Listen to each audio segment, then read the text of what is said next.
l'école.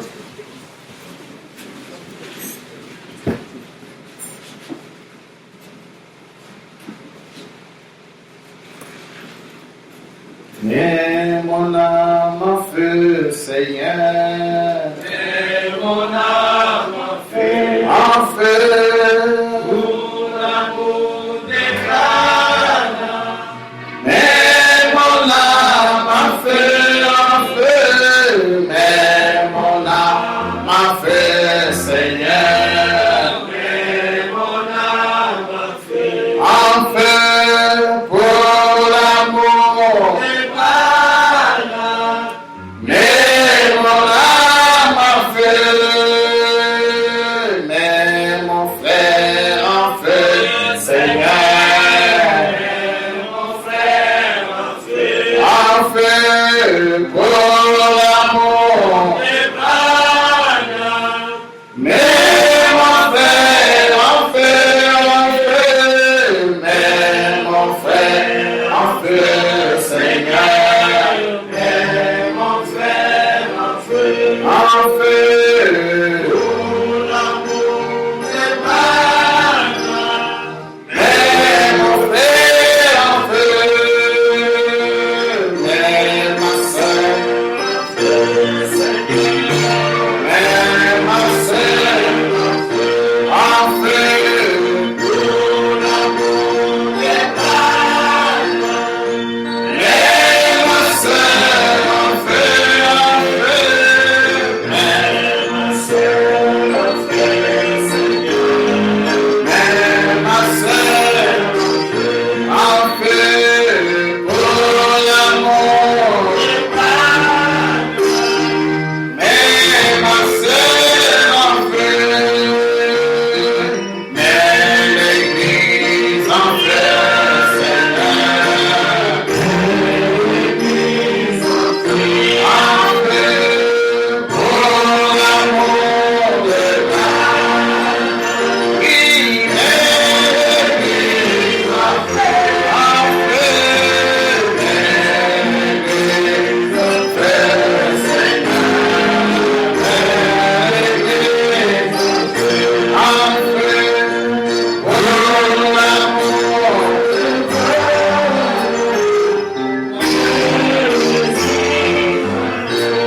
C'est notre prière, Père, mets-nous en feu, que la flamme du Saint-Esprit remplisse nos cœurs pour que nous nous sentions élevés dans le firmament, dans le lieu céleste, comme l'aigle en train, Seigneur, de planer dans la parole.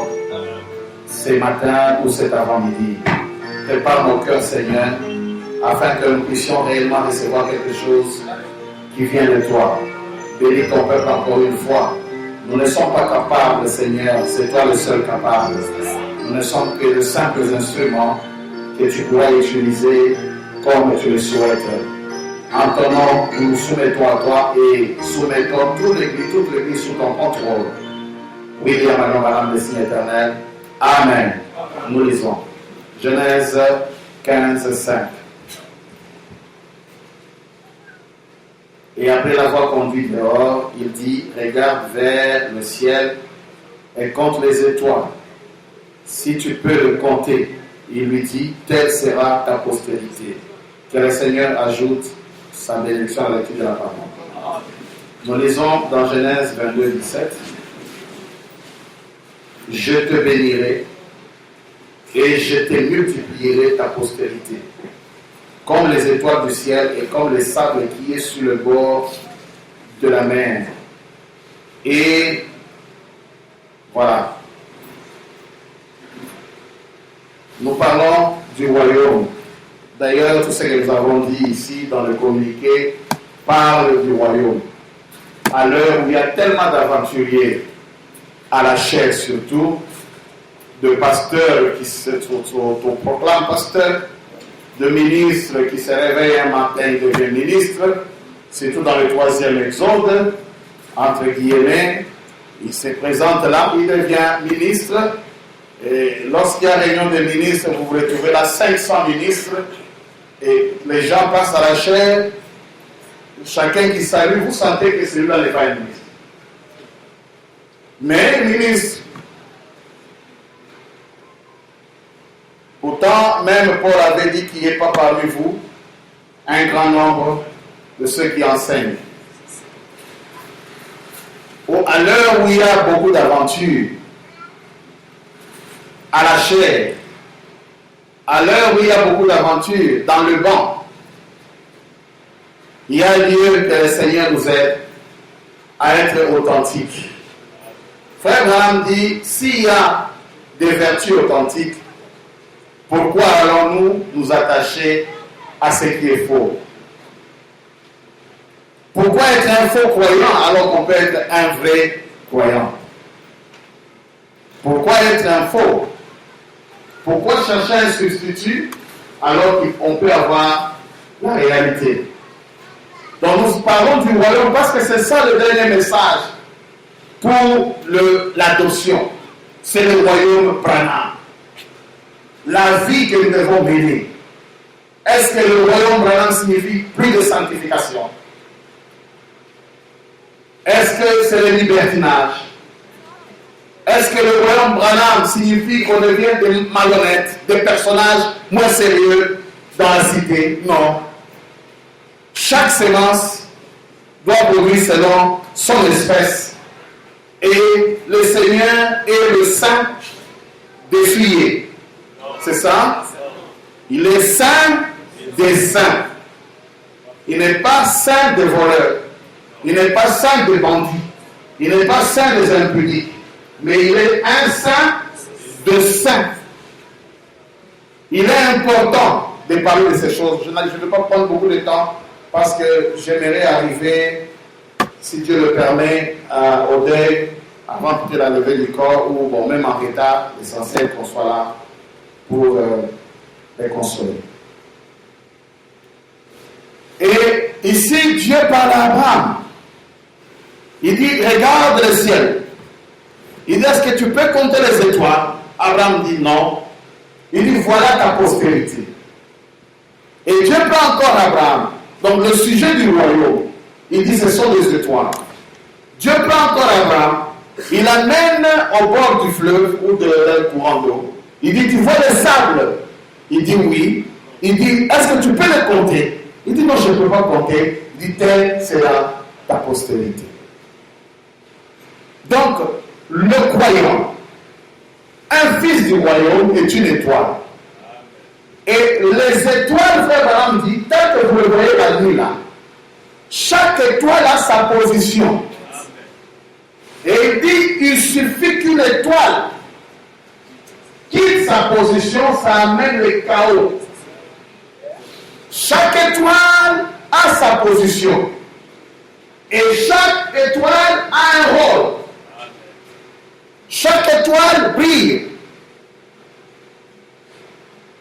Et Frère Branham dit, quand Dieu montrait à Abraham le sable, et puis il montre à Abraham les étoiles, il voulait le faire voir que ce sont ces sables qui vont quitter cette position et deviendront des étoiles par l'adoption, par la nouvelle naissance. Nous quittons la vie de sable, nous quittons la vie sale, nous quittons la vie de basse-cour, de cochon, mais nous montons pour mener la vie des aigles, l'âge des astronautes. Amen. Lisons dans le 7 âge de l'Église, en une prédication de 54, à partir de 220. Et les étoiles, il tient chaque étoile. Maintenant, regardez, pouvez-vous juste arrêter une minute? Je sais que j'ai environ 12 minutes pour aborder cela ici, et j'aimerais en arriver à ce chapitre ici même, et lire cela. Si je n'arrive pas à lire autre chose, j'aimerais que vous saisissiez ceci. Une étoile était un ministre au moins de l'esprit d'en haut. Ça, une étoile. Il continue. Savez-vous ce que représente une étoile dans le ciel? Et chaque étoile du ciel, suivez, vous représente. Chaque étoile du ciel vous représente. Vous êtes liés à une étoile. Frère Branham dit, chaque homme, quand il naît sous un signe. Vous êtes, et c'est ça, c'est que les hommes, les astrologues, quand ils parlent de l'horoscope d'une personne, qu'est-ce qu'ils font? Ils lisent votre étoile. Ils voient est-ce qu'elle brille comment, et ils ont la capacité, avec des sciences mystiques, de vous prédire l'avenir, parce qu'ils voient votre étoile. Et dans le franc-maçon et les autres sectes, quelqu'un peut voler ton étoile. C'est-à-dire, on appelle ça chance, on appelle ça étoile nangaï. Ce sont des choses réelles. Frère Branham dit, si vous croyez que Dieu existe, croyez que le diable aussi existe. Ce sont des choses réelles. Quelqu'un peut travailler avec ce que le Bouddha, le yogiste appelle aura. Avec ton aura, donc étoile. Et frère Branham dit, savez-vous que vous, tel que vous êtes là, vous êtes représenté, une étoile au ciel vous représente. Je l'ai dit. Savez-vous ce que représente une étoile dans le ciel? Et chaque étoile du ciel vous représente. Amen. Voyez? Alors quand Dieu a dit à Abraham, regarde les étoiles, ce sont tes enfants, il s'est référé aux hommes, aux croyants. Donc maintenant, nous allons vivre et voir comment les étoiles sont organisées. Est-ce que les étoiles se chamaillent de position? Est-ce que les étoiles se déplacent telles qu'elles veulent? Non, à moins que tu sois une étoile filante. Voyez? Alors, frère Branham continue en disant, savez-vous que Dieu avait dit à Abraham que sa postérité serait comme les étoiles du ciel? Premièrement, ils étaient comme du sable sur la terre. Premièrement, ils étaient comme du sable. Mais l'Éternel a la capacité de nous prendre du niveau bas et de nous élever comme un astronaute. Amen. Du sable à l'étoile. C'est dans tous les aspects, même dans ta vie financière. L'Éternel est capable de te prendre du sable à l'étoile. En un jour, Dieu peut le faire. Même dans ta vie de sanctification, l'Éternel est capable de te prendre du sable à l'étoile. C'est vrai. Il peut le faire. Mais frère Branham dit, qu'est-ce qui empêche vos péchés? Frère Branham dit que personne n'aille croire qu'il ne sera jamais exaucé sans avoir confessé ses péchés. Il dit, ne vous trompez pas. Dieu n'exauce pas un pécheur. Amen. Il dit, compte. Il dit, vous voyez, c'est passé de sable aux étoiles. Voilà pourquoi je dis aux jeunes sœurs, quelle vie vous menez? Est-ce que vous menez la vie de la boue, de sable, ou vous menez la vie glorieuse des étoiles? Jeune frère, l'hypocrisie, Dieu vous bénisse, il n'y a rien dans le cœur. Rien dans le cœur. Tu dis Dieu te bénit. Par quelle onction? Est-ce que vous savez quand je dis ceci, que Dieu te bénisse, et moi qui dis ça, je dois être béni, et lui. Frère Branham dit ceci, quand tu dis que Dieu te bénisse, si lui n'est pas digne de cette bénédiction me revient. Donc il faut toujours bénir les gens. Quand tu bénis, lui n'est pas digne, frère Branham dit, il te renvoie. Maintenant, moi je viens, je dis Dieu te bénisse. C'est devenu comme une simple salutation là. Vous ne comprenez même pas. Et celui qui dit Dieu vous bénisse. Encore, il sera pour le mot là. Dieu te bénisse. Dieu te bénisse. Alors, tellement que comme vous l'avez dit, nous devons répondre Amen. Amen. Ce n'est pas dit sous l'onction, mais c'est un message que nous donnons. Que Dieu te bénisse. Et Branham dit, il n'y a pas une salutation plus que ça.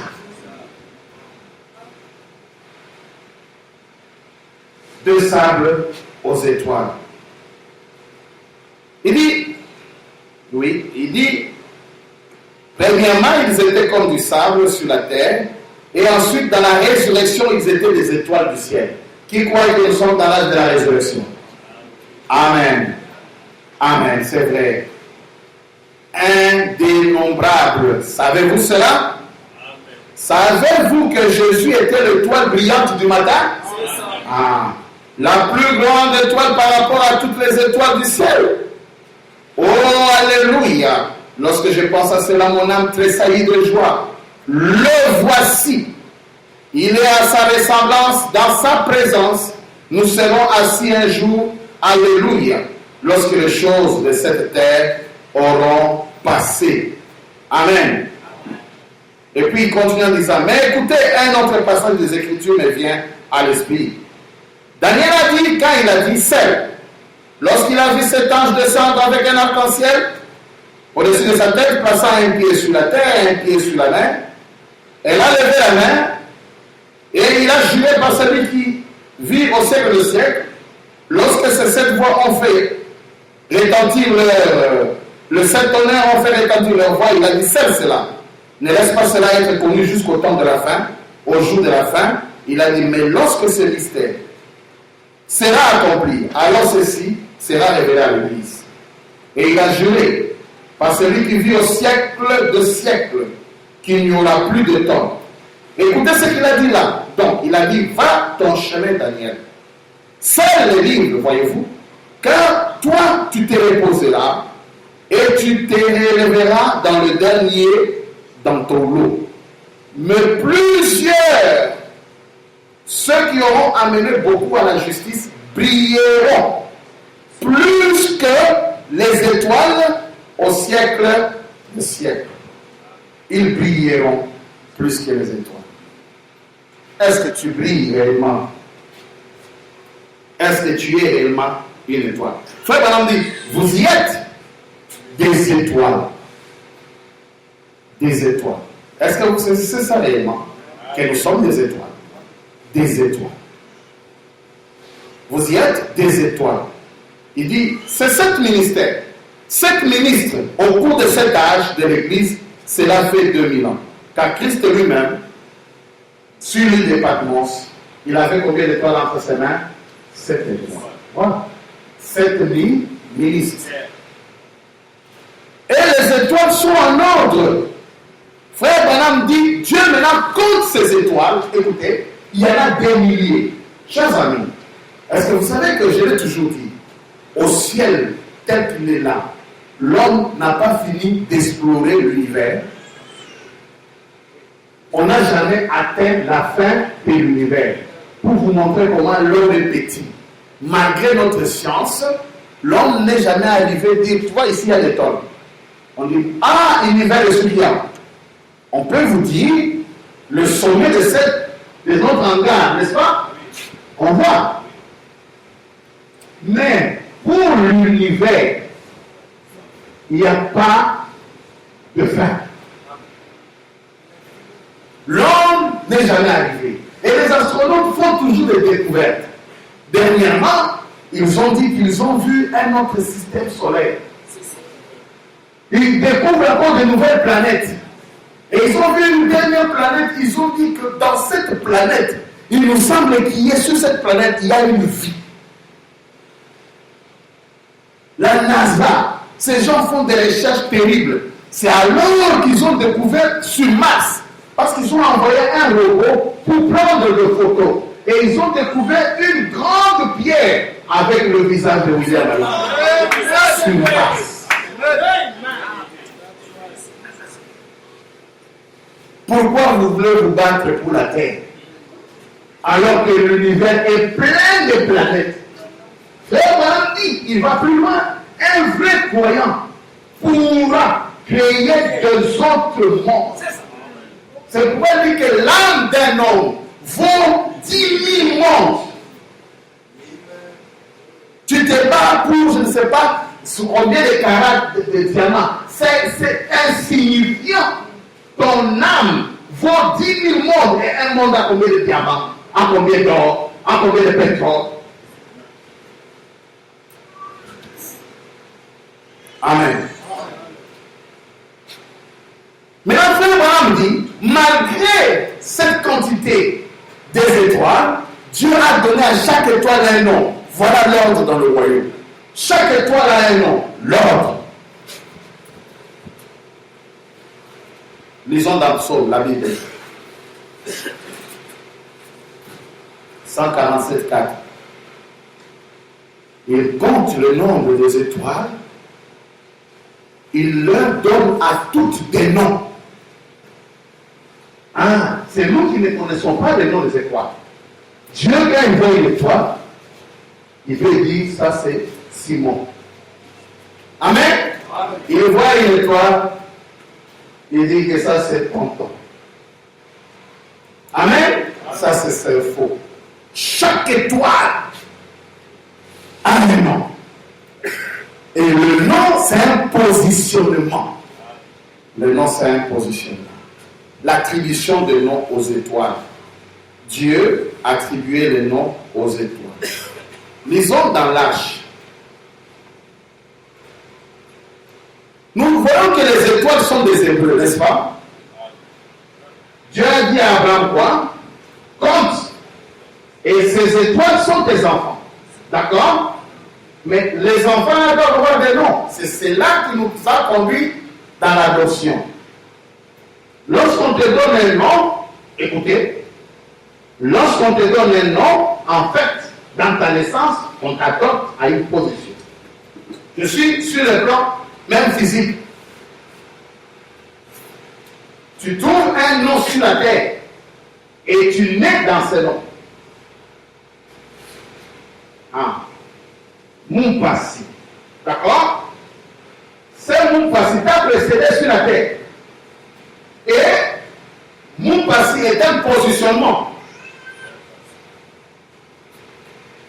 D'accord? Et quand tu nais, tu as un nom. Et ce nom, s'il vous plaît, a de l'influence sur toute ta vie. C'est un positionnement. Ton nom a de l'influence sur toute ta vie. Je connais quelqu'un ici qu'on appelait Masumbu. Qui le connaît aussi? C'est un exemple clair.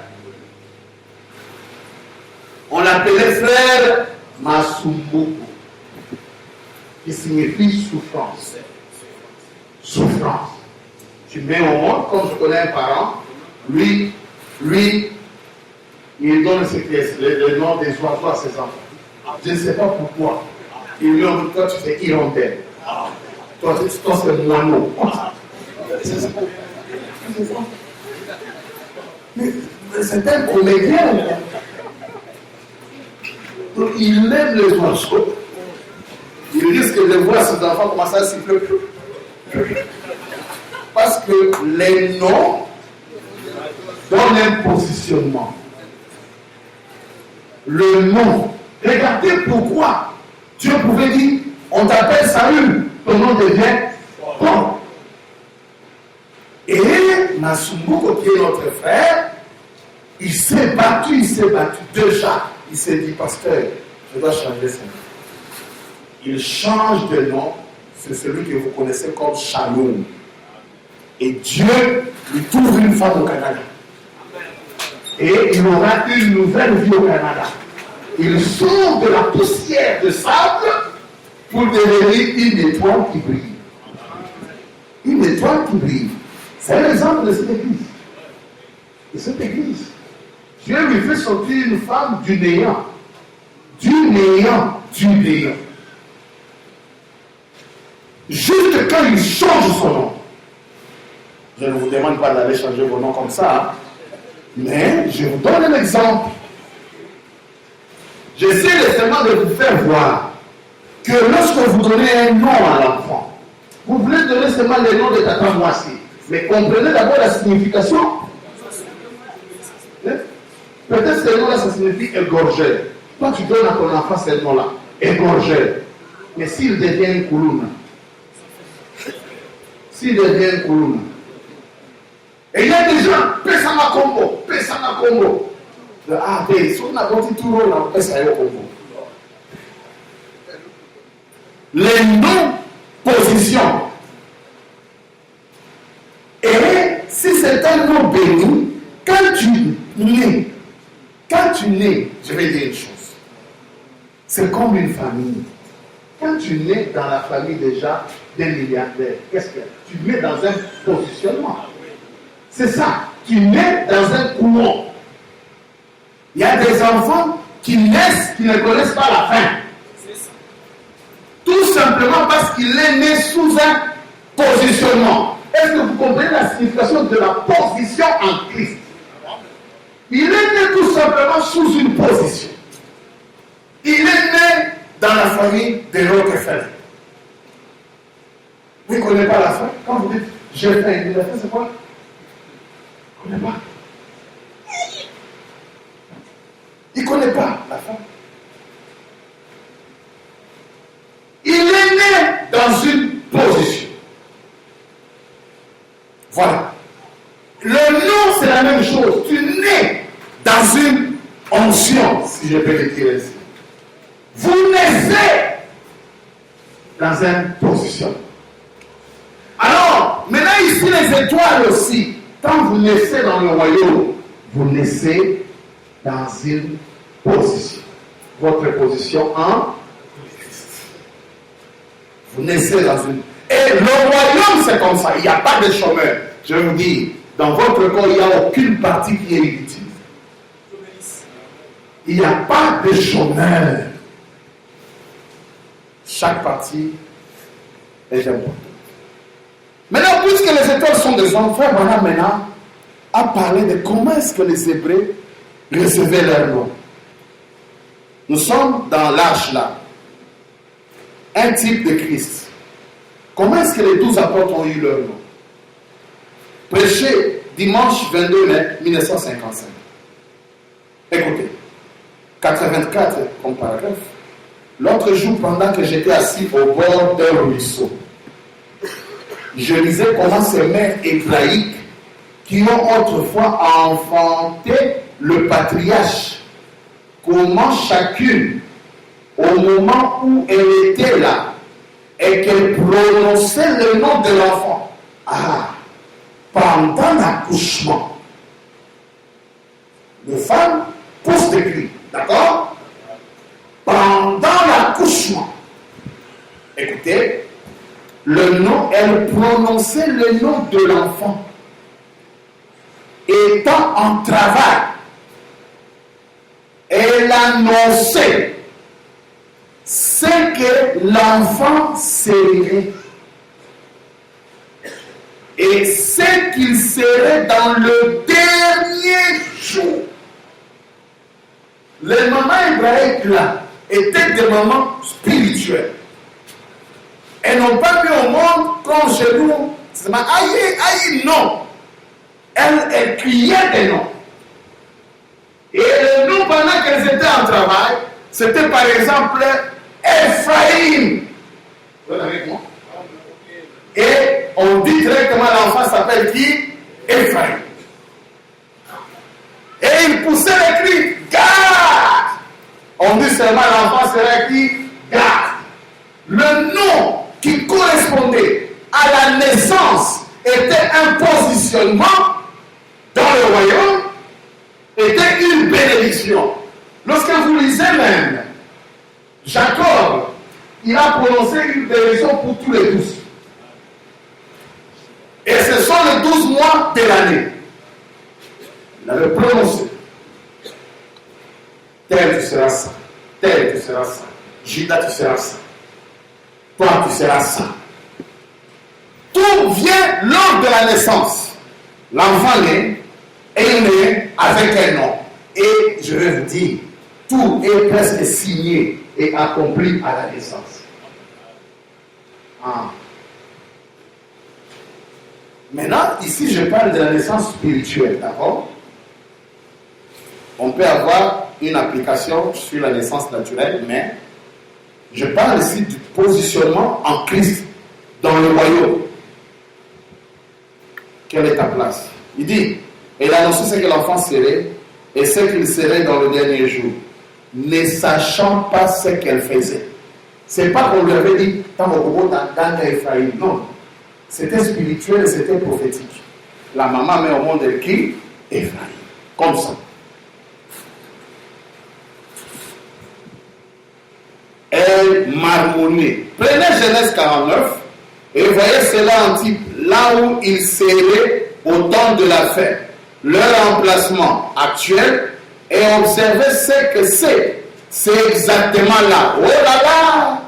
Lorsque nous lisons dans l'Épître aux Éphésiens, comparable au livre de Josué,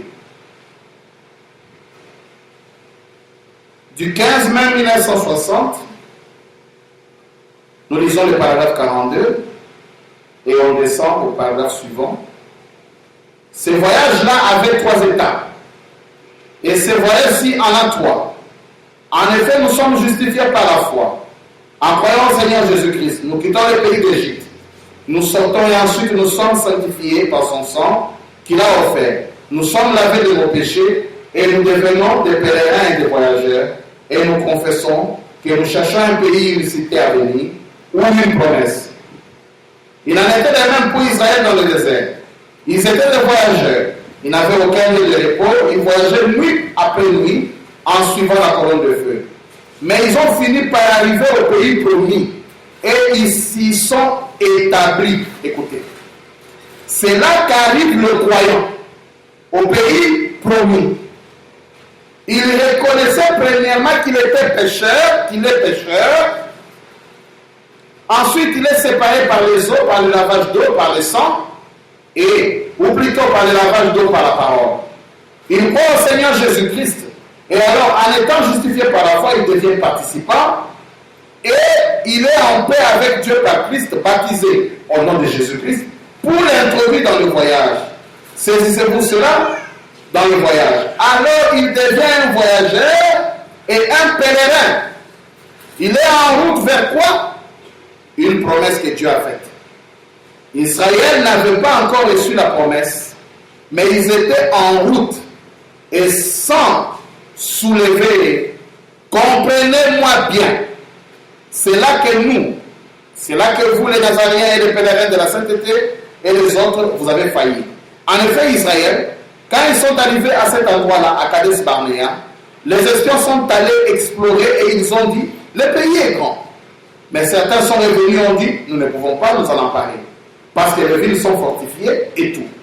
Mais Josué et Caleb se sont levés et ont dit, nous sommes plus que capables de nous emparer. À cause de leur déclaration consignée dans le document déjà signé, ils croyaient à 2 œuvres de la grâce, la justification et la sanctification. Mais ils n'ont pas pu aller plus loin. Et écoutez, toute cette génération a péri dans le désert, sauf le 2 qui était allé dans le pays promis. Et en avait ramené la preuve que c'était un beau pays. Et qui ont dit, nous sommes plus que capables de nous en emparer. Parce que c'était la promesse de Dieu. Alors les gens, au lieu d'aller de l'avant, de recevoir le Saint-Esprit, de parler en langue, de recevoir la puissance de Dieu, le baptême du Saint-Esprit, les signes, les prodiges et les miracles, ils se sont dit que tout ça démolirait leur tradition, leur doctrine. Et qu'est-ce qui s'est passé? Ils ont péri dans la contrée, c'est vrai. Mais le croyant, le groupe de Caleb et Josué, qui continuaient à avancer vers la promesse, ont poursuivi leur route et sont entrés dans le pays. Ils se sont emparés du pays et s'y sont établis. Ils ont pris possession. Et nous ne nous arrêtons jamais à la justification, à la sanctification. Continuons à avancer jusqu'au baptême du Saint-Esprit. Ne nous arrêtons pas après avoir cru au Seigneur Jésus, après avoir été baptisés. Ne nous arrêtons pas du fait qu'il nous a purifiés d'une vie de péché. Mais maintenant nous courons pour entrer dans une position. Le message aujourd'hui, 3e Testament, c'est connaître sa position. C'est ça, c'est Dieu. Pas c'est ça le royaume. Le royaume est venu, maintenant tu dois connaître ta position. Quel est ton rôle, mon frère? Et tu seras béni par ta position. Écoutez bien. Le nom te positionne et le nom, c'est ça ta bénédiction. Maintenant, nous courons pour entrer dans une position, dans une promesse, le baptême du Saint-Esprit. En effet, le jour de la Pentecôte viendra dit, car la promesse est pour vous, pour vos enfants et pour ceux qui sont au loin, en aussi grand nombre que le Seigneur notre Dieu les appellera. Donc, ce livre des Éphésiens, écoutez, nous place comme celui de Josué. Frère Alain dit, le livre des Éphésiens est comparable au livre de Josué. Et en Éphésiens, qu'est-ce que Paul a dit? Il a donné les uns comme apôtres, comme prophètes, comme évangélistes. Allez, vous pouvez vous réveiller un peu, bouger un peu, ou aller vous tenir debout de l'autre côté. Comme prophète, comme évangéliste, comme pasteur. C'est ça le positionnement. Vous êtes avec moi? Nous place comme celui de Josué à notre position.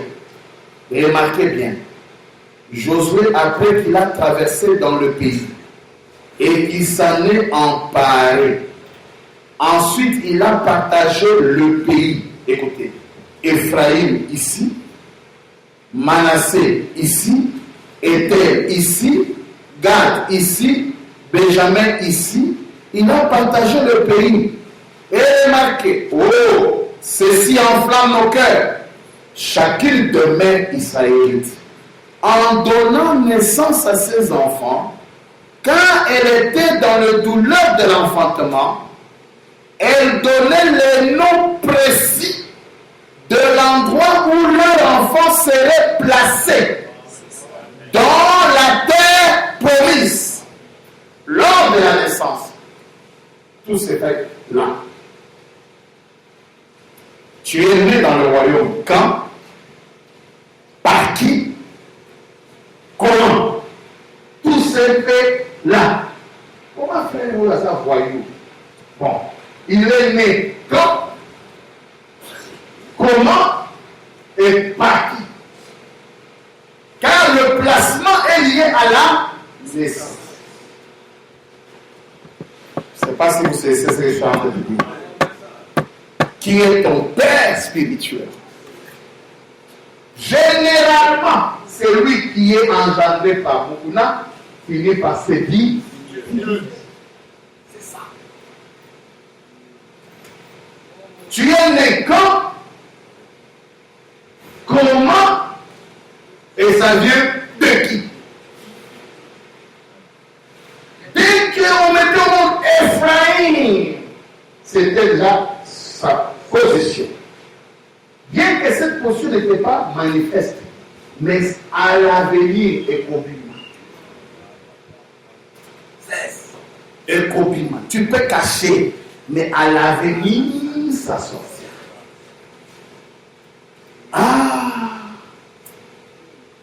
On doit naître d'une partie du corps authentique.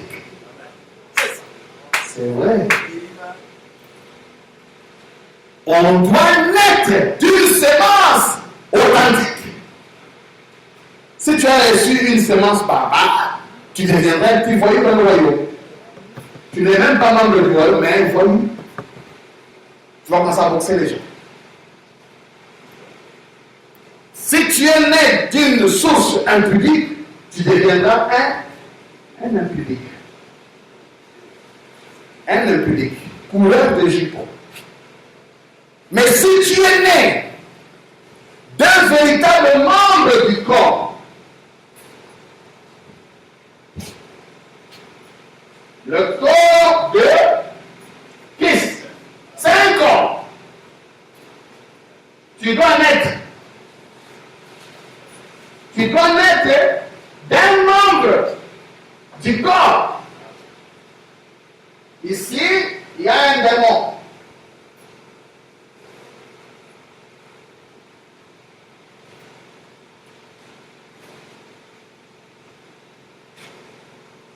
Lui, il doit mettre au monde. Lui, c'est le corps du diable. Un membre de son corps, en union avec ton âme, tu nais. Mais il prononçait le nom de Jésus. Un démon. Mais la sémence qui est sortie là, ce ne sort pas de ce corps.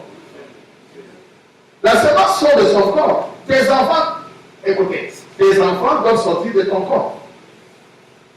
Le corps de Christ, les enfants du corps de Christ doivent sortir de la partie du corps de Christ. C'est ça. Pas de notre corps, sinon ça sera l'adultère. D'accord? Oui, oui. Les enfants ne peuvent pas sortir de notre corps. Je vois seulement ma femme qui met au mon corps. Nénéni. Nénéni. Non, non. Écoutez, c'est la même chose. Je ne sais pas si vous comprenez. Vous devez naître du corps. Et en naissant, si vous naissez du corps, vous ne ferez pas d'effort que d'être membre du corps. Et c'est une minorité. Pourquoi le faire? Parce qu'il est difficile de trouver un ministère authentique. De trouver un corps authentique. Ce sont des barbares. Des romains spirituels. Ils sont nombreux. Ce sont des Jésus qui sont apparus à la terre. Il a dit Jésus qui? Jésus. Avec des pantoufles? Non. Vous pensez qu'il n'avait pas de semences? Ce monsieur-là, il avait des semences, il dit je suis Jésus. Et écoutez mes frères, il y en a ces mêmes de moi aujourd'hui qui vous disent je suis Branham. Ah, mais dites Amen. Il vient avec le nom Branham. Il prêche Branham, mais il n'est pas le corps de Branham. Alors, tu auras quelle semence? Un baba dans le royaume. Tu recommenceras à tordre les Écritures. Et lorsqu'on regarde ta vie, on regarde ton témoignage, on ne verra que des dégâts ici, dégâts là, dégâts ici, bagarre là-bas. Oh, mais qu'est-ce qui se passe ici? Qu'est-ce qui se passe? Oh, la police a dit, oh, police is soyez en ligne. Donc, le royaume va être peuplé par des étoiles qui naissent du maillage entre le soleil et la lune. Ça produit les étoiles et les étoiles ont chacun un nom qui est un positionnement. Il n'y a pas de membre du corps sans position. Et il n'y a pas de membre du corps déconnecté du reste du corps. Hein? Que ces doigts disent, je n'ai pas besoin de la porte. Directement, j'ai cru Branham dans le vide. Donc moi, je ne dépends de personne. Je suis un doigt vide. Un doigt. Donc on voit seulement un doigt qui se promène. Mais un doigt doit être dans un corps. Et si le doigt est dans un corps, il doit avoir une pomme. Et s'il y a une pomme, il doit avoir un bras. Oh, mes frères. Oh, moi je suis membre du corps, mais là, indépendant. Je n'ai pas de pasteur. Moi, tel que vous me voyez là, je ne viens de personne. Je suis une genou vide qui se promène. Si tu es une genou, donc il doit avoir une jambe. Amen. Il doit avoir une jambe. On doit trouver la jambe. Est-ce que vous comprenez? On doit trouver une jambe quelque part. Tu ne peux pas être un doigt sans pomme. Comment ça? Moi, c'est la foi de Dieu. C'est la foi de Dieu maintenant. On n'est pas contre la voix de Dieu. Nous tous, nous sommes de la voix de Dieu. Mais d'où tu viens? Paul pouvait poser la question, d'où avez-vous reçu le message? Ce message vient de Dieu. Amen. Et Paul pouvait se taper la poitrine. Il dit, je vous ai engendré. Amen. Et il dit, soyez mes filles. Et les étoiles sont en coordination. Le royaume est coordonné. Coordonné. Chaque étoile brille à sa lumière. Toutes les étoiles n'ont pas la même lumière. Mais aucune étoile ne jalouse l'autre. Vous ne verrez pas qu'il y a une étoile qui brille moins, commence à regarder l'étoile qui brille, commence à dire tout taillé, pas. Vous ne verrez jamais ça. Chaque étoile se contente de la lumière qu'il a. Voilà. Donc dans le royaume, on doit avoir des positions. Quelle est ta position? Tu es né comment? Où? Par qui? Des questions profondes à te poser. Quelle est ton origine? Tu viens d'où? Tu as cru comment? Un jour, Jean-Baptiste était de prêcher. Il prêche. Il voit les pharisiens comme ça. Quand ils avançaient là, Jean-Baptiste a demandé la vie au pharisiens. Oh. Nous avons un message à Jean. À la suite, quoi? On prend les messages des gens. Nous sommes venus nous baptiser. Vous venez d'où? Nous avons pris le message. Le 7e jour. Nous sommes là. Grâce des victoires. Qui vous a appris? Appris la colère à venir. Oui. L'origine est toujours capitale. Ta naissance, la manière dont tu es né, est capitale. Et c'est le jour où tu es né dans le royaume que tu as reçu une position. Et cette position sera maintenant reconnue par d'autres ministres pour ton ordination. Parce que le ministre ne donne pas la position. La position, c'est Dieu qui la donne à ta naissance. Amen.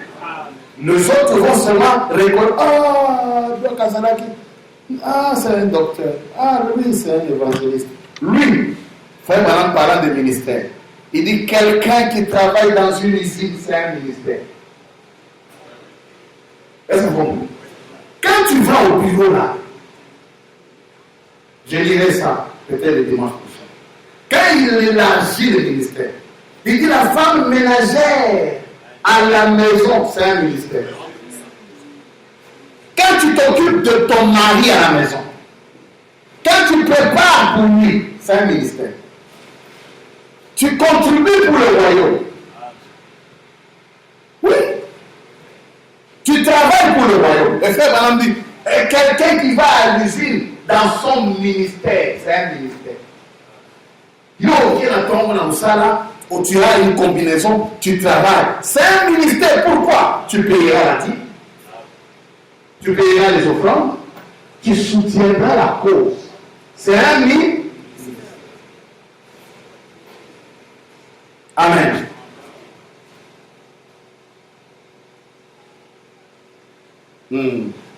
Frère Madame dit, je relis cet endroit-là. Et remarquez, oh, ceci enflamme nos cœurs. Chacune de mères israélites, en donnant naissance à ses enfants, quand elle était dans le douleur de l'enfantement, elle donnait les noms précis de l'endroit où leur enfant serait placé dans la terre promise. Oh, c'est une étude glorieuse. J'espère que vous comprenez que c'est glorieux. Chacun peut développer ça à sa manière et découvrir beaucoup de choses. Si nous en prenons l'application physique, hein? Tout s'est passé à ta naissance physique. Hein?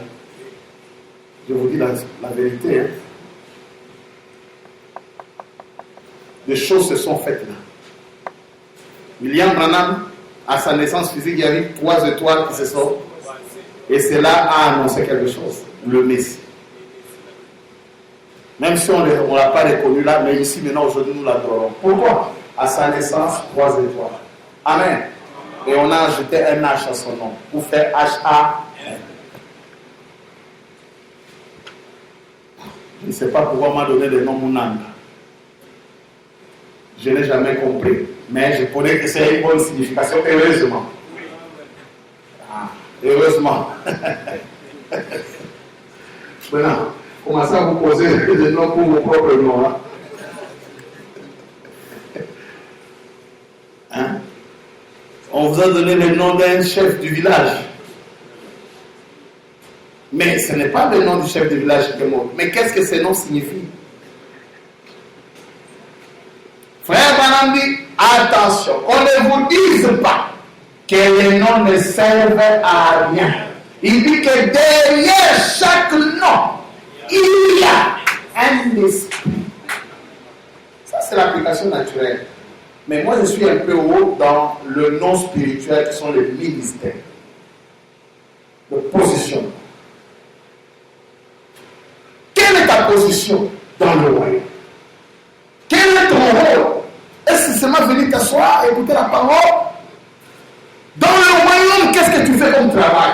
Pour avancer le royaume Branham, la Bible dit, le message dit, cette pierre qui est descendue sans le secours d'aucune main est devenue une grande, elle deviendrait une grande montagne comment? Comme ça. Donc il y a une énergie interne qui fera que cette pierre va commencer à croître. Et cette énergie qui fera que la pierre puisse croître, c'est ça qu'on appelle le ministère. La pierre doit devenir une grande montagne.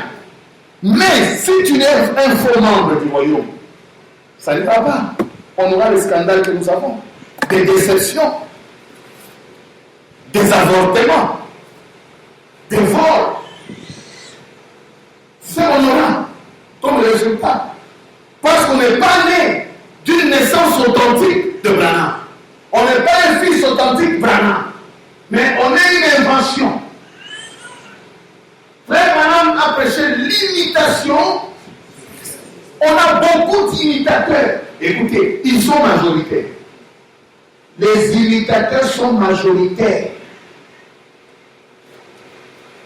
Ils peuvent même s'habiller comme Branham, en bleu de Juif, avec Borsalino, mais un démon. Un démon. Comme on me dit dernièrement, on a attrapé un passage de message quelque part. Il a engrossé 2 sœurs de son église au même moment. On a montré ça. Qui a suivi ça? Voilà. À la télé. Et on dit que quelqu'un a dit, vous avez un message, je le message, tu sérieux. Qu'est-ce qu'il y a? L'évasion du message. On ne prêchera plus l'évasion des États-Unis, mais l'évasion du monde du message. À la chaîne. Quelqu'un qui prêche, il aime le fils de son église. Est-ce que c'est normal? Est-ce que c'est normal ça? Lui qui doit suivre la vie des jeunes sœurs, lui qui est censé conseiller les jeunes sœurs, mais lui commence à se déshabiller devant eux. Mais ça c'est normal. Et il a le courage de venir encore à la chaîne de monter. Que Dieu vous le dise, un bandit, voilà. C'est un démon. Mais c'est pas normal. Mais moi, c'est trop sale. C'est pas normal, ça. Ça donne les goûts de vomir. Mieux vaut que je sois dans le bar en train de boire que de faire une belle chose. C'est comme un docteur qui commence à prendre les femmes qui viennent en traitement. C'est trop sale. Il profite du privilège de son travail. Que Dieu nous vienne en aide. Pourquoi le royaume? Heureusement, cette fois-ci, ce pasteur n'est pas du 3e exode entre Pierre. Il est du 2e. Bon, mais ça ne nous réjouit pas. On parle du message de Branham. Non, parce que toujours à 3e exode, mon frère suffit. Qu'est-ce qui arrive? Qu'est-ce qui se passe? Ça fait la honte. Oh, c'est une glorieuse étude. Une étude glorieuse. Si seulement nous pouvions y entrer en détail. Cela prendrait des heures et des heures. Un jour, quand nous aurons arrangé notre église J'aimerais venir et passer tout un mois ou deux pour ne parler que de cela. Frère Branham voulait parler rien que de noms, de comment le maman prononçait le nom à la naissance et l'influence de ces noms qui était la position de ses enfants. Il dit, je vais prendre un mois pour ne parler que de ça. Mais je ne sais pas s'il avait fait dans quelle brochure, je ne sais pas. Parce qu'on n'a pas tout lu. Pour ne parler que de cela. Regardez, quand elle, chacune de ses mères, quand elle s'écriait en Ephraïm, pendant qu'elle mettait au monde, ce n'est pas qu'elle connaissait ses noms Ephraïm avant. C'était pas ce qu'on appelle l'inspiration. L'inspiration, c'est une action spontanée de l'Esprit de Dieu au travers d'un être humain. Une action divine. On appelle ça l'inspiration. Tu peux être là, tu dis une phrase par inspiration. La parole de la connaissance, souvent a toujours été une inspiration. Alors, il dit que quand elle s'écriait, Ephraïm, quand elle était en travail, mes sœurs, vous voyez votre responsabilité quand vous êtes en travail? Frère Branham dit, regardez l'atmosphère dans laquelle se trouve votre femme pendant qu'elle est grosse. C'est ce qui va influencer la vie de l'enfant. Voilà pourquoi quand une femme est grosse, elle attend famille, c'est un temps où elle doit être trop spirituelle, être toujours à côté de l'écoute d'homme. Frère Branham dit, c'est cette atmosphère-là, l'esprit-là, qui entre dans le bébé quand le bébé sort.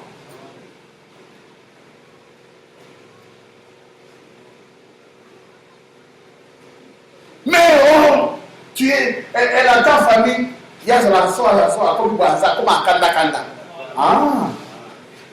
On comprend l'esprit.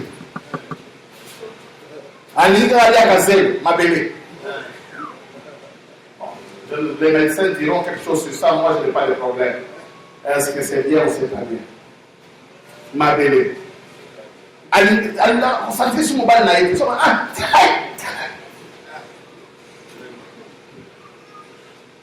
Frère Branham dit, c'est cet esprit-là.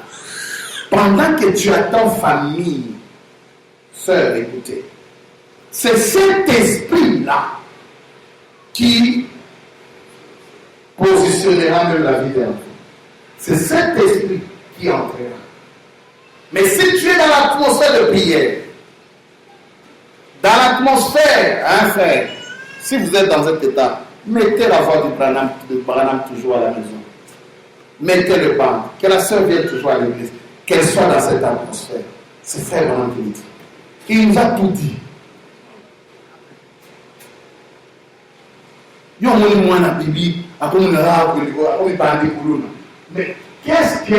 dans quelle atmosphère était la maman? Réfléchissez. Pendant un temps de conflit, de problème, tu tapes ta femme pendant cette période, elle sera dans une bonne atmosphère. Mais l'enfant là qui viendra, ne vous en faites pas. Regardez que le nom ici était cité pendant que la maman était en travail. Et ces noms qui étaient cités positionnaient l'enfant. Donc l'état de la maman dépend aussi du futur de l'enfant. Quand elle s'écriait Ephraïm, quand elle était en travail, elle lui donnait sa position. Là où il aurait le pied plongé dans l'huile. Quelle expression? Là où il aurait le pied plongé dans l'huile. L'huile, c'est quoi? C'est le Saint-Esprit. Chacun aura un endroit où ses pieds seront posés dans l'huile. Une position. Là où tu travailles dans le Saint-Esprit, dans le corps. Amen. Très exactement pour chacun d'entre eux. Là où il serait. Et Josué, maintenant écoutez, ça c'était à la naissance. Regardez comment Dieu travaille. C'est à la naissance que la maman a crié Ephraïm. des années avant. Mais quand ils sont arrivés à la terre promise, Josué aussi a eu la même inspiration. Il a placé les enfants par rapport à ce que la maman avait prononcé à la naissance. Après des années, écoutez, et Josué, sans le savoir, mais par inspiration, conduit par le Saint-Esprit, après être entré dans la terre promise, a donné à chaque homme sa promesse, exactement ce que le Saint-Esprit avait promis à leur naissance là-bas. Dieu est sage et mystérieux. C'est-à-dire, même dans l'application naturelle, la bénédiction qui est venue à ta naissance là, Dieu saura te la faire rencontrer un jour, tôt ou tard. Josué, par inspiration, il ne partageait pas comme on partage l'héritage dans nos familles. Ephraim, inspiration pour Ephraim, c'est ici. Gad, inspiration pour, en liaison avec ce que la maman avait prié. Gad, donc, toi ici. Manassé, toi là. Et Dieu a placé certaines personnes, mais écoutez la comparaison. Et Dieu a placé certaines personnes dans l'église au travers, écoutez, de douleurs de l'enfantement. On est placé à l'église au travers de quoi? Le travail de maman. Amen. Donc lorsque tu es en train de naître par les douleurs de l'enfantement, quand tu es en train de croire la chose difficile par l'âme Dieu, Dieu est en train directement de te positionner. Par les douleurs de l'enfantement. Hein? Mes soeurs, je ne dis pas que lorsque prochainement vous serez en famille, hein, donc comme vous avez compris que c'est à la naissance, au lieu de pleurer normalement, apôtre! Non. Ce n'est pas ce que j'ai dit. Ça doit être. Oh, vous en apôtre. La dernière apôtre. Non. On ne sait jamais. Et Dieu a placé certaines personnes dans l'église au travers des douleurs de l'enfantement. Oh, parfois elles deviennent intenses, ces douleurs d'enfantement. Donc, chers amis, que c'est merveilleux. Quand le soleil et la lune se sont joints, la lune est devenue grosse. Amen. Et la lune, c'est William Branham. Il a avalé et Jéhovah et Jésus. Et quand il les a avalés, il est descendu comme vous avez la passé, il était devenu gros. La grossesse. Quand il prononce la parole, il y a des êtres qui naissent dans le royaume avec une position. Donc tu ne peux pas naître dans le royaume Branham sans position. C'est ça. Alors, ces douleurs de l'enfantement sont intenses et te positionnent. Si tu ne connais pas ta position aujourd'hui, c'est un signe, permettez que je vous le dise, qui met en doute votre naissance. Parce que la naissance vient avec la propre position.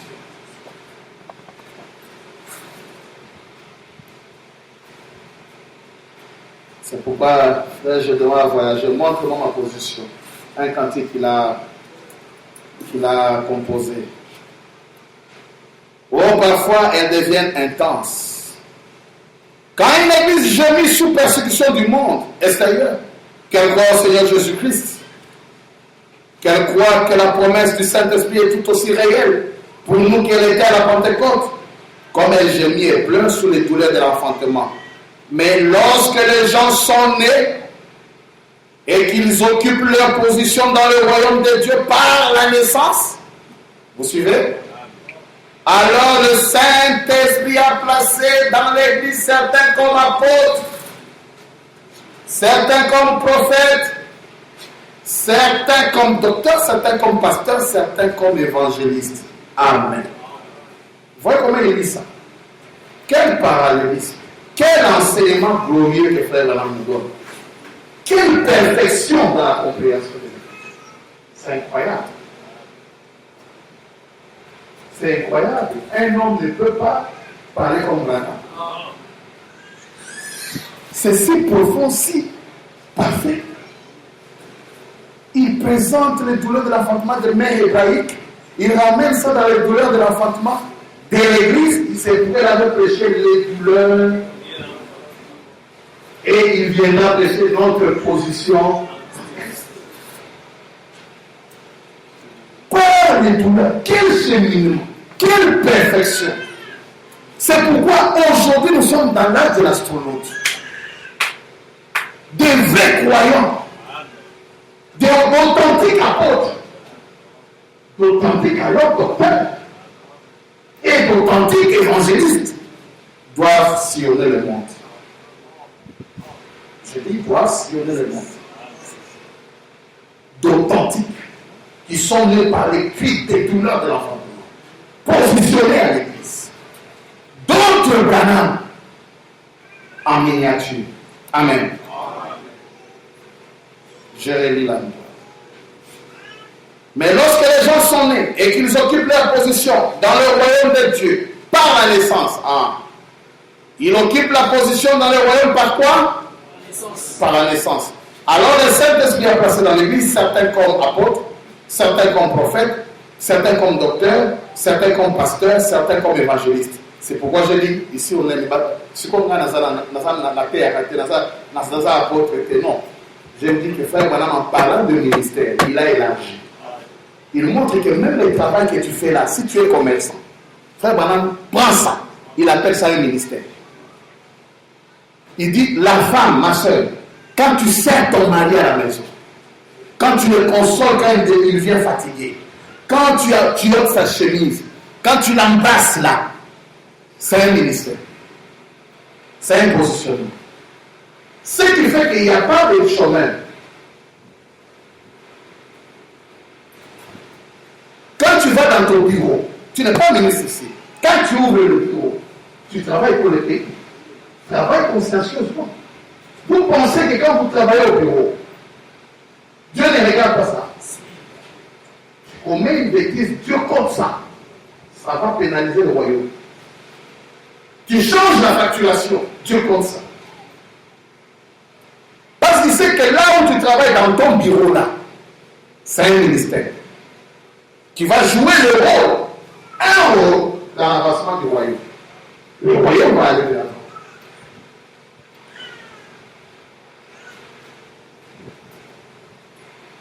Amen. Et puis il a donné les dons. Il a même pris les dons, il a ajouté ça au nombre des ministères. Tous les 9 dons. Frère Branham appelle ça aussi des ministères. De dons de parler en langue, d'interprétation de langue, de la connaissance. Je ne dis pas que ces choses n'existent plus. Mais je dis que ces choses existent mais deviennent parfaites. Et cela se dissout à quelque chose d'autre de plus parfait. Ça devient quelque chose d'autre de plus parfait. Amen. Donc si tu as ça encore, ça c'est du diable. Non. Évolue avec ça. Ça doit devenir quelque chose d'autre de plus parfait. Amen. Là où en est l'Église, c'est le but pour lequel j'apporte ceci. L'Église essaie toujours de prendre le coin de quelqu'un d'autre. Mais ne faites pas ça. Si vous êtes Manassé, vous ne pourrez jamais cultiver du blé dans le coin d'Éphraïm. Vous devez prendre votre place en Christ. La prendre selon votre position. Oh, ça devient profond et riche quand on entre dans ces choses. Dieu place une personne dans l'église pour parler en langue. Une autre, on nous a enseigné bien de fois que nous devons tous parler en langue. C'est faux. 52. Chacun. Le pays était donné et partagé par inspiration. Et chacun, je pourrais prendre les Écritures et vous montrer de façon précise qu'il les a placés à l'endroit où ils devaient être, à leur position. Que le demi-tribu devait rester de l'autre côté du Jourdain. Ah, ça on en a parlé, non? Est-ce que vous savez ça? Israël devait traverser quoi? Le Jourdain. Et le Jourdain, ça signifiait la mort. De l'autre côté, c'est ce qu'on appelait surtout la part Palestine. Mais il y avait des demi des tribus qui devaient rester sans traverser, donc traverser le Jourdain, mais leur place devait être de ce côté. C'était leur territoire. Est-ce que ça a une application spirituelle? Je ne sais pas. Ils devaient rester ici. Et d'autres, mais regardez ce qui est magnifique. Ceux qui devaient rester ici, quand ils sont arrivés aujourd'hui, ils ne sont pas encore restés. Josué leur a dit, traversons d'abord, combattons pour les autres. Dès qu'on termine, vous allez rentrer. Et c'est ce qui a été fait. Ils sont allés tous donc ont eu l'expérience du baptême du tous. Et ils ont tous combattu. Mais après, des demi-tribus sont rentrés de l'autre côté du Jourdain. Et ils se sont installés. C'est aussi l'adoption. Les deux demi-tribus devaient rester de l'autre côté du Jourdain, du fleuve, que leur mère l'avait annoncé dans leur gémissement, à leur naissance. Et chaque endroit tel qu'il devait être. Amen. Amen. C'est pourquoi Frère Branham dit, le ministère sont innés. Nous sommes dans le message de grâce. 192. Mais il y a ensuite 5 ministres. D'abord, les apôtres, le prophète, le docteur, les évangélistes et les pasteurs. Ce sont des ministères ordonnés de Dieu. Les hommes les tiennent, voyez-vous, ils ne sont pas, on ne peut pas, écoutez, on ne peut pas les chercher. Frère, aspirant, on ne cherche pas le ministère. Seigneur, je vais être apôtre, écoutez, on ne peut pas les chercher. Écoutez, il continue. On ne peut pas prier pour les avoir. On ne peut pas prier pour... Seigneur William Alon Branham, fais de moi un pasteur puissant. Je vais être un pasteur dans l'avenir. Non. Pourquoi? Parce que c'est inné. Écoutez, on ne peut pas prier pour les avoir. Ils sont donnés souverainement. Vous naissez avec cela. Vous naissez avec un prophète ne devient pas prophète lorsque quelqu'un lui impose les mains pour faire de lui un prophète. Un prophète n'est prophète dès le sein de sa mère. Voyez-vous, c'est pour cela qu'il est un prophète. Voyez-vous, Dieu parla à Jérémie disant, avant que tu n'eusses été formé dans le ventre de ta mère, dit-il, je te connaissais et je t'avais consacré, je t'avais établi prophète de nations. C'est vrai, voyez, Moïse, avant qu'il ne soit né, était un enfant particulier. Il était un prophète. Voilà. Dans l'union invisible, au paragraphe 271, quoi que vous soyez, vous êtes serviteur de Dieu, quelle que soit la chose que Dieu veut que vous fassiez. Quelle que soit votre place, Dieu a placé dans l'Église les uns comme apôtres, comme prophètes, comme docteurs, comme pasteurs. Il les a placés en vertu de ce qu'il avait lui-même prédestiné. Et c'est ce que vous étiez dès le départ. Amen.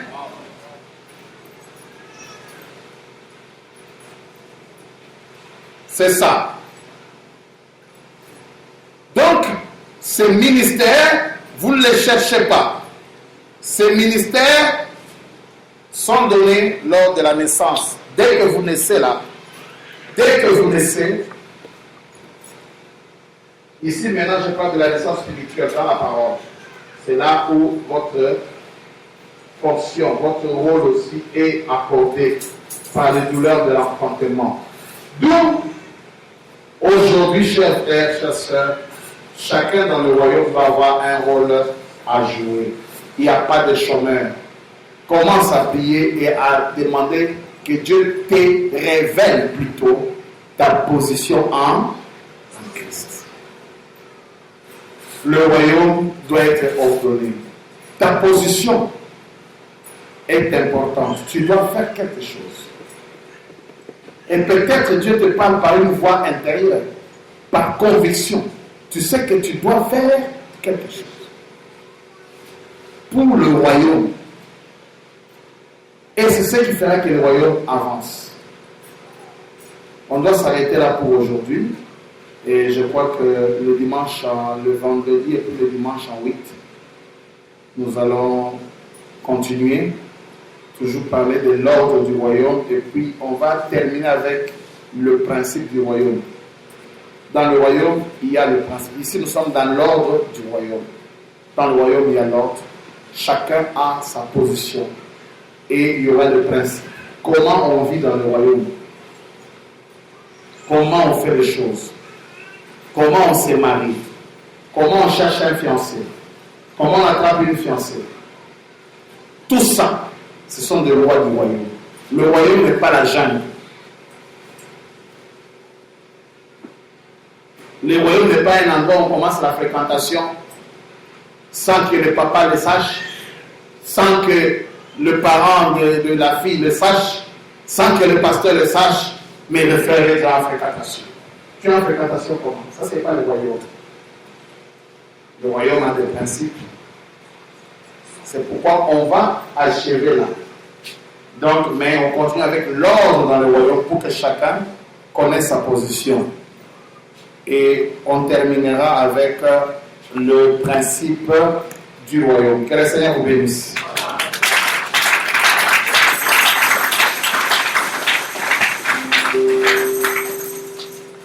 Nous entendons un chant qui va nous conduire dans la prière.